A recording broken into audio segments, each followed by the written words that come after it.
Hey, good morning, everybody. It's Thursday, January 29th, 2026. Thank you for joining me. I am Hammer, founder of Originator Success, Grab and Go Social, and Rate Sensei.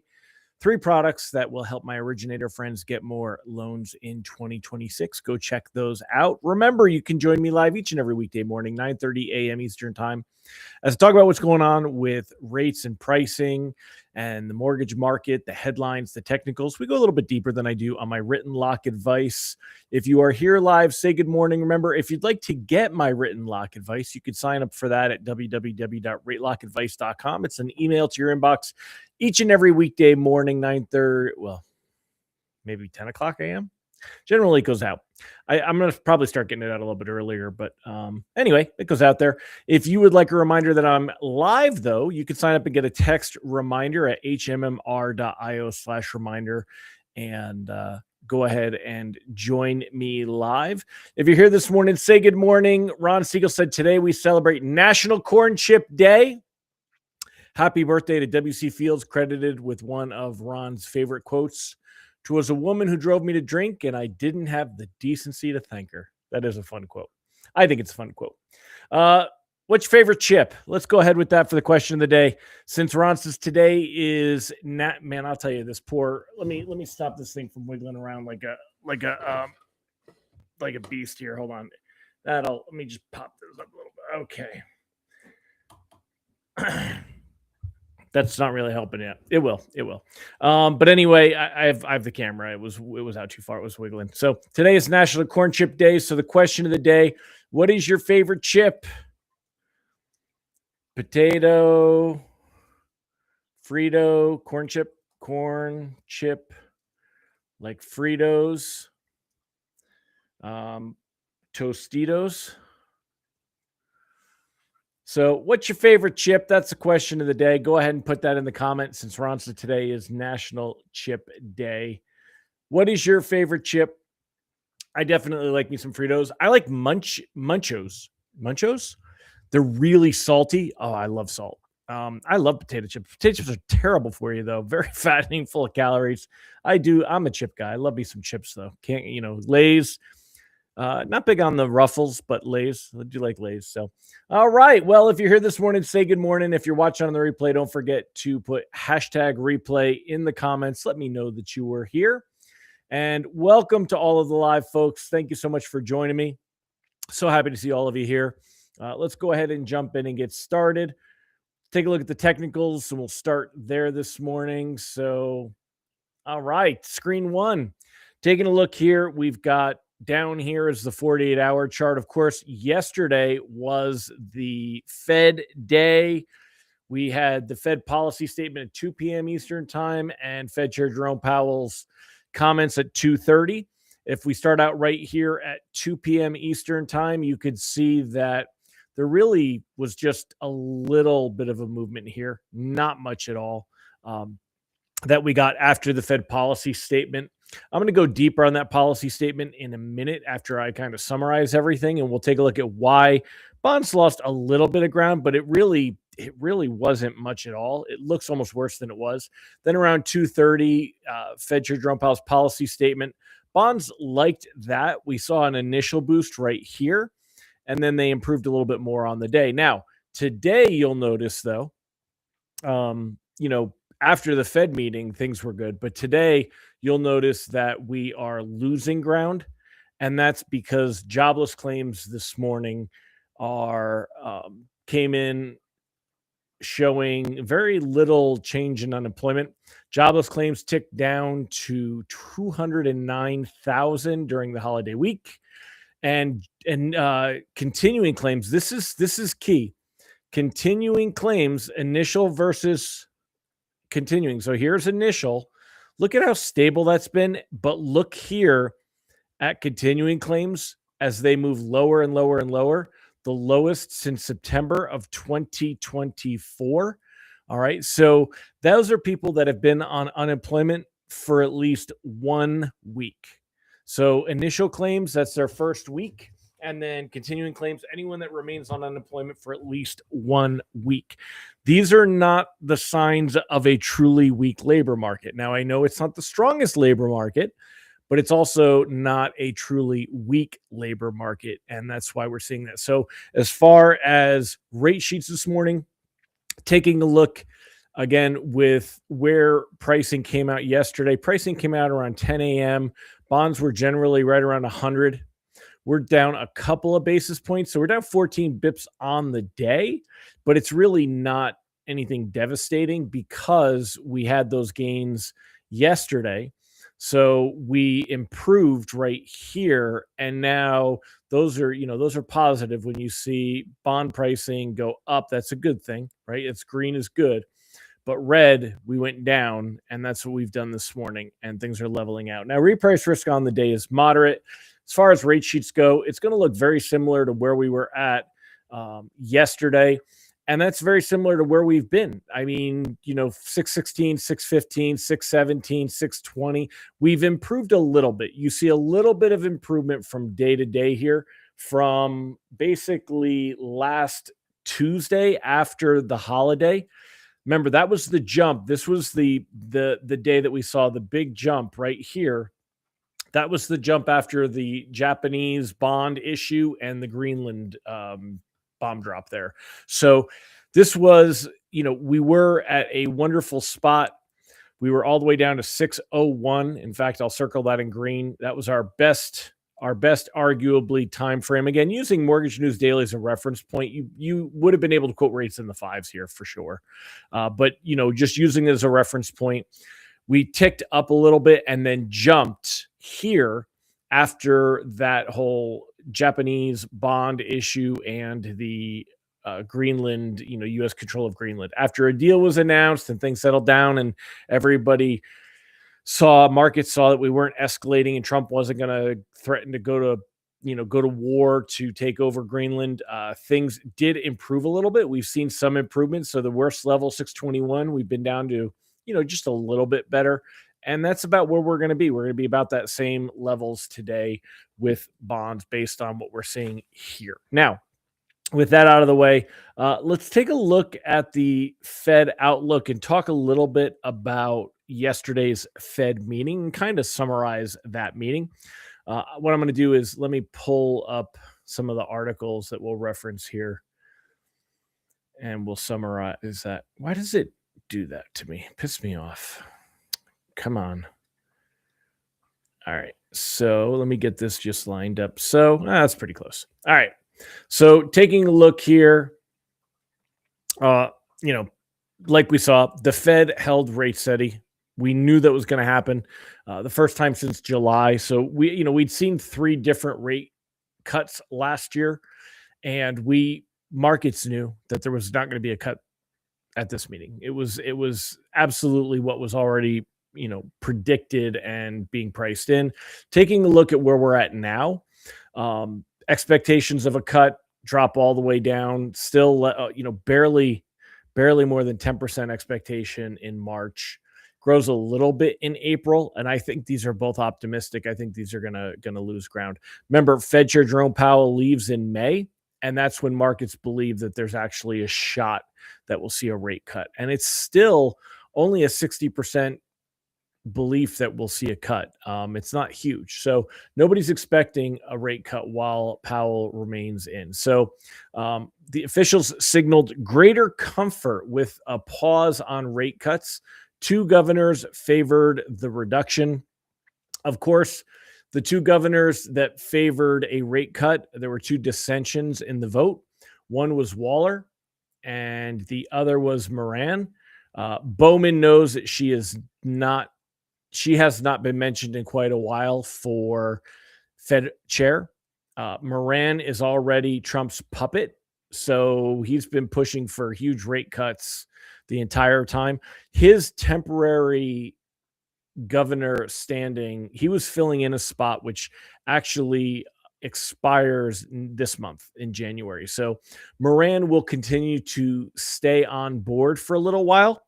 Until there is an actual chair that or governor that is in there. So I'm looking to see where it mentions about Moran's.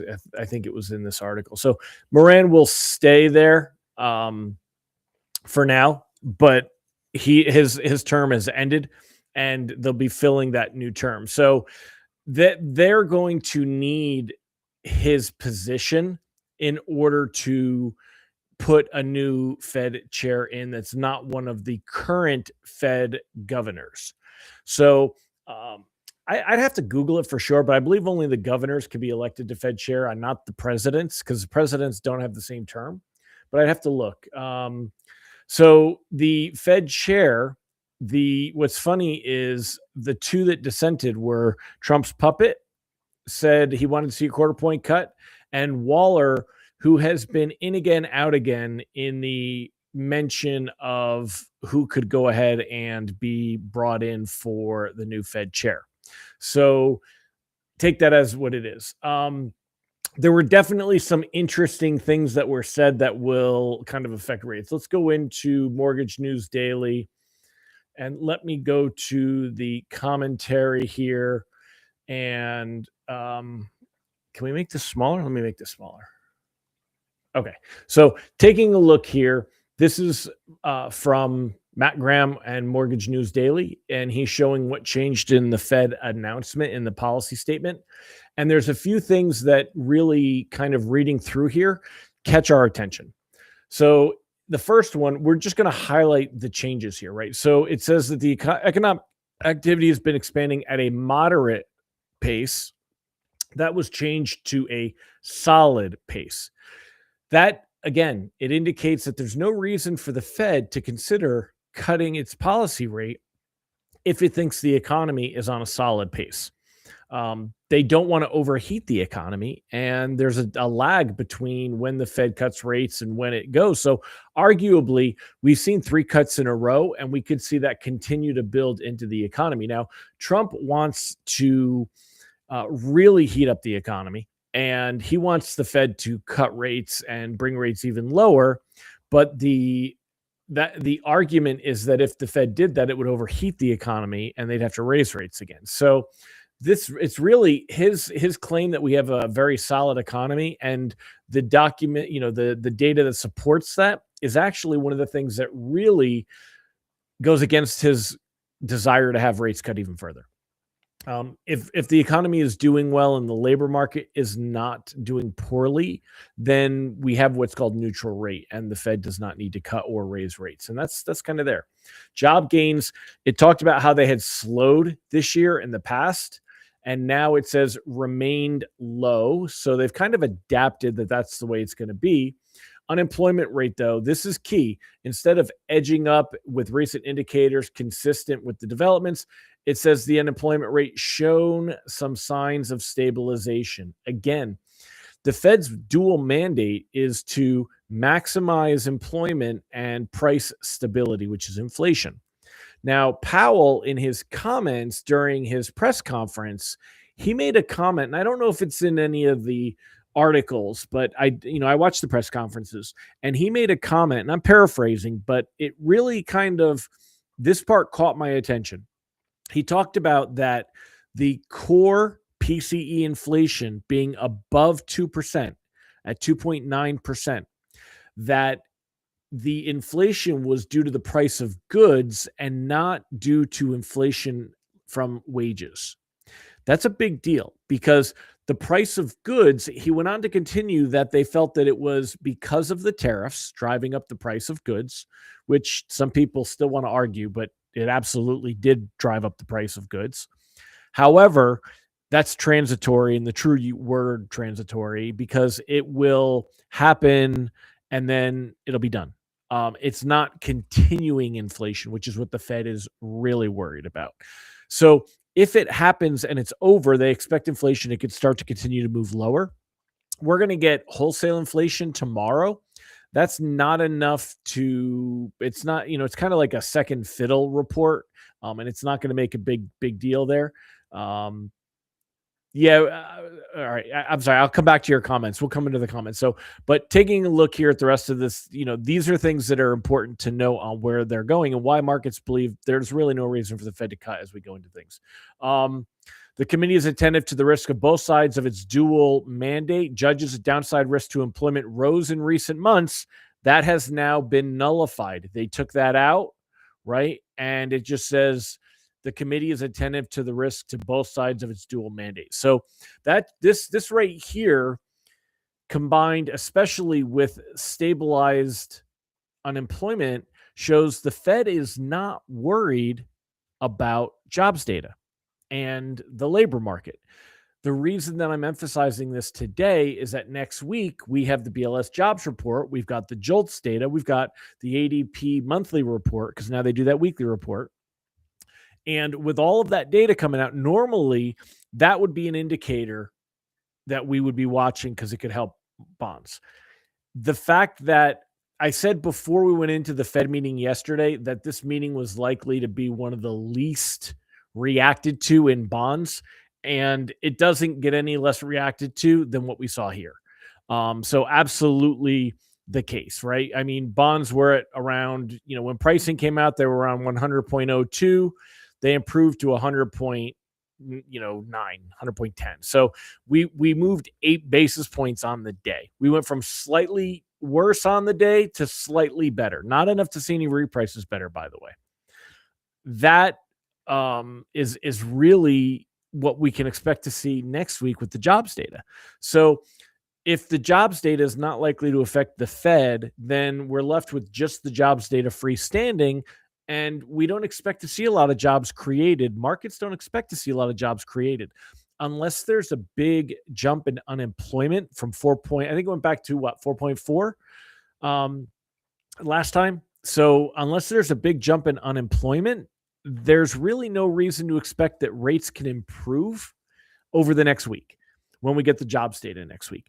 I'm not expecting them to improve tomorrow when we get the wholesale producer price index PPI. I'm not expecting them to improve much next week with the other data. So, my outlook, I'll put it up here. It's tough to see any reason for much improvement, but on the same side, unlikely we see much of a push higher. Rates are very likely to stay in the range that we've seen here unless we get a Trump post, social post or something happening. We know that the GSEs are buying mortgage-backed securities. It appears to have been helping us recover a little bit from the jump in rates that we saw. But look at this 100.11 mark. You've got 100.11 here. You got 100.11 here. Yesterday, we were at 100.10, which we're going to call that 100.11 because 0.01 doesn't mean anything. That I feel like we are hitting a wall. And I feel like that is kind of the ceiling for mortgage-backed securities. And it would take something big to break us through that ceiling. So with that said, I would be looking to lock anything closing over the next 15 days for sure. And I would consider locking anything closing in 15 to 30. So if it closes in the first part of February, there's no reason to float into next week's jobs data. I really don't see a reason at all. It's just not enough of an expectation that it could help rates to risk floating. I think there's more of a potential to see rates creep a little worse than to creep better. We're at some of the better pricing right now. The rate bond, loans that close a month from now, the second half of February, then we could wait and see. Maybe the CPI inflation data shows some improvement. Maybe we get a little bit better rates and pricing. We're not likely to see rates drop, but we also leave the door open for something unexpected to happen. So from what's expected, we wouldn't see improvement. For unexpected, we might. And then anything closing 30 plus days, I would float. You can cautiously float because floating gets you a better lock window, gets you some better pricing. And it's not likely that we see rates really move up from here. So there's really not much of a concern with that stuff. That's kind of my take on all of this. Let's go through some of your comments and we'll circle back on some of the things that you said. Ron said the best option is Warsh, and he is not a puppet. And that's kind of the problem. There was an article yesterday, I think it might have been in Bloomberg or Wall Street Journal, and they talked about that Trump keeps vacillating amongst the 4 choices. He's got Warsh, Hassett, Waller, and I forgot who the 4th was. It was a guy over at BlackRock. And so I don't think he's and that's the thing. Trump talks about disloyalty in the article, how they say what he wants to hear in the interview, and then they go out on their own and they have independence. He does not want the central bank to be independent. He wants to control it. That's not evil. He's a control freak. It's what he is. We've always known that. And people act like that is some terrible thing because there's an argument, and Powell made this argument in his press conference yesterday. And by the way, I talked about the politics versus the policy, and he did. He got all the same questions that I said he was going to get, and he did exactly what I said he would do, and he deflected them all. But he did talk about that the central bank around the world, central banks need to be independent of politics. And that, let's see. Hold on. Okay. So he talked about how they need to be independent. And that's the thing. So he was asked again if he will stay on as a Fed governor, a voting member after his chair term ends in May. Normally the Fed governor would go ahead and retire, and resign his position. Powell doesn't want to stay, but Powell may feel obligated to stay in order to maintain the Fed's independence. And that's a big part of what you see being mentioned here. So there's basically out of the governors, whoever takes Moran's position is expected to be another Trump disciple. I don't want to say puppet. We'll say disciple. Bowman is a big Trump, agenda. She's doing a whole thing with the supervisory position. Waller, and I'm curious to see if Waller doesn't get selected, if he continues to toe the line. I think I could see. What do you think, Ron? I think I could see Waller kind of get a little pissed, and maybe he doesn't do it quite the same way. So, but the idea is that Powell may stay because he doesn't want to give Trump the opportunity to put in one of Trump's followers into the Fed as a voting member, as a governor, and control which direction it goes. His term is up in 2028, which would be at the end of Trump's term. And then the new president would be able to put somebody in. So I'm curious to see. He could arguably be leaving a lot of money on the table. The dude is in his 70s. When he retires from the Fed, he's going to be able to go on speaking tours and all kinds of stuff and get paid a lot of money. Does he there's a lot at play here.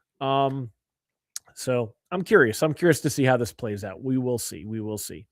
Ron's been very vocal, so appreciate you, Ron. You don't see anything telling us the market does not believe we need further cuts. CME tells us what to expect, not what to believe. They know the Fed is very political, will not cut into the current leadership unless they are hitting the head with a 2x4. I don't think we need further cuts, but that's just me. Not yet, not right now. The Fed is always watching data in the rearview mirror. Transitory inflation is still impactful, Randy said. True, very true.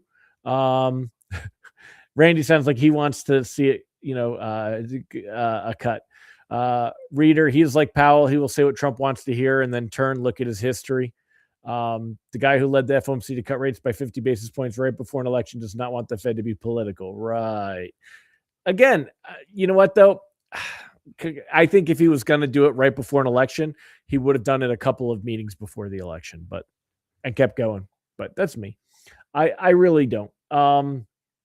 Labor stabilization on the same day as Amazon laying off 16,000, UPS laying off 30,000 people. Yeah, but that's part of the market, and those being laid off are argued. I saw that they're still saying that there's a glut because of COVID and the pandemic. So I don't know if there's truth behind that or not.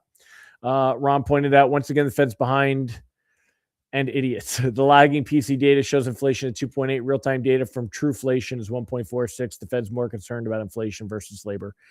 I don't know that any Fed rate cuts help labor at all on this one. I really don't. But that's another argument that we could make. So anyway, well, it's I do love all of your comments. Let's take a look and see your question of the day. Faye wants cracked pepper chips. I love pepper, but not on my potato chips. Holly Johnson, Doritos or Michigan cherry barbecue chips? I never heard of Michigan cherry barbecue chips. I'm not a big Doritos person or a barbecue. Anyone else big on those? Not me.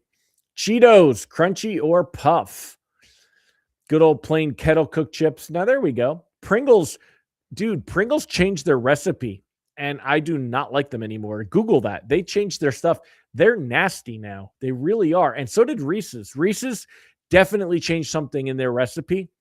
They taste like chalk. Allison Foy likes Miss Vic jalapeno chips. I do see those once in a while, the little bags. Those are definitely good. What else we got? Sour cream and onion, good old classic. I do like Lay's sour cream and onion. Again, I used to like the Pringles one. Pringles changed their chips, man. I'm not a big fan of what those chips have become and where they're at. So anyway, I'm gonna wrap it up, y'all. It is 10 a.m. We're here 26 minutes. I want to cut these shorter, and yet I get longer. But we're having fun. So thank you for joining me. Tomorrow we'll talk about what's going on with that PPI producer price index. We'll talk about what next week could bring with the labor market data. And that's about it. So hopefully you'll join me tomorrow. Same bat time, same bat channel. See you then. Have a great one, my friends. Take care, everybody. Bye-bye.